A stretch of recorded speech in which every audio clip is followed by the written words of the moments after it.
India की एक ऐसी कंपनी जो अपने वर्कर्स को सैलरी देने के लिए अपने घर के गहने और प्रॉपर्टी को गिरवी रखती है, जिसे आप सब टाटा स्टील के नाम से जानते हैं, जिसकी शुरुआत जमशेदजी टाटा ने की थी, जो टाटा ग्रुप के फाउंडर हैं, जो अपने टेक्सटाइल बिजनेस में अपने पैशन को एंजॉय करते हुए अपने इस बिज़नेस को एक्सपेंड करने के लिए दुनिया भर में घूमकर टेक्सटाइल इंडस्ट्री के रिलेटेड नई टेक्नोलॉजी के बारे में जान रहे थे। इसी दौरान इंग्लैंड में ब्रिटिश टोरियन के लेक्चर को अटेंड करते हैं, जिसमें बताया जाता है कि जो देश अपने लोहे की कीमत समझ जाएगा वो एक दिन उस लोहे की कीमत को सोने में वसूलेगा। इस लेक्चर से जमशेद जी बहुत इंस्पायर हो जाते हैं और तभी फैसला करते हैं कि आने वाले दिनों में ये इंडिया को इसी सेक्टर में ले जाएंगे। और जब इंडिया वापस आते हैं तो मार्केट में एक गैप देखते हैं कि ब्रिटिश सरकार के बनाए हुए रेलवे ट्रैक जो कास्ट आयरन के हैं वो ना तो ज़्यादा समय तक टिक पा रहे हैं और ना ज़्यादा वजन को उठा पा रहे हैं, जिसकी वजह से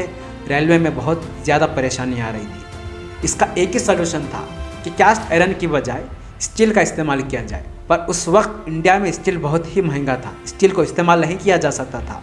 पर कुछ समय बाद हेनरी बेसमार्क नाम के एक इंजीनियर ने एक उपाय निकाला जिससे स्टील का दाम 80% कम हो गया। अब रेलवे प्रोजेक्ट में स्टील को इस्तेमाल किया जाने लगा और एक स्टील प्रॉफिटेबल बिजनेस बनने लगा। और जमशेद जी को पता था कि स्टील आने वाले दिनों में दुनिया का एक अहम हिस्सा होगा, इसीलिए इन्होंने स्टील खुदान के लिए रिसर्च करते हुए कई सारे सैंपल को इकट्ठा करते हुए आखिर 17 साल बाद 1899 में साक्षी के छोटे से गाँव में 300 करोड़ टन कैपेसिटी रखने वाले स्टील खुदान की रिसर्च कर ही ली।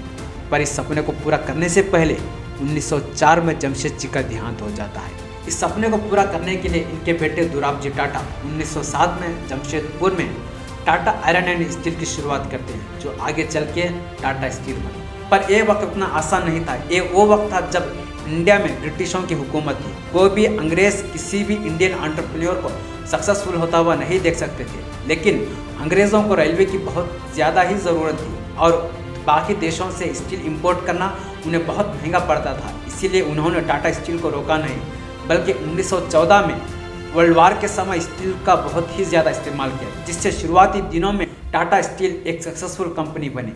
लेकिन जब वर्ल्ड वार ख़त्म हो गई, पूरी दुनिया में स्टील इंडस्ट्री घट गई। सिर्फ स्टील इंडस्ट्री नहीं, कई और सारी इंडस्ट्री घट गई और सभी कंपनी में वर्कर्स को निकालना शुरू कर दिए।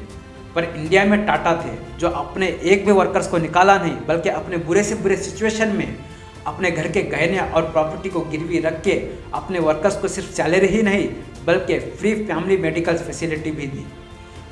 और वो भी उस वक्त जब टाटा स्टील के सबसे बड़े क्लाइंट, रेगुलर क्लाइंट जापान के भूकंप के बाद ऑर्डर देना बंद कर दिए। और इन सभी प्रॉब्लम्स को फेस करते हुए सभी वर्कर्स के साथ अच्छा रिलेशनशिप बनाए रखते हुए इस जर्नी की शुरुआत की। और टाटा अब देखते ही देखते 50 देशों में फैल के हज़ारों लोगों को एम्प्लॉयमेंट दे चुका है और 100 से ज़्यादा कंपनी बना चुका है, जो इंडिया की जीडीपी में एक अहम किरदार अदा करता है।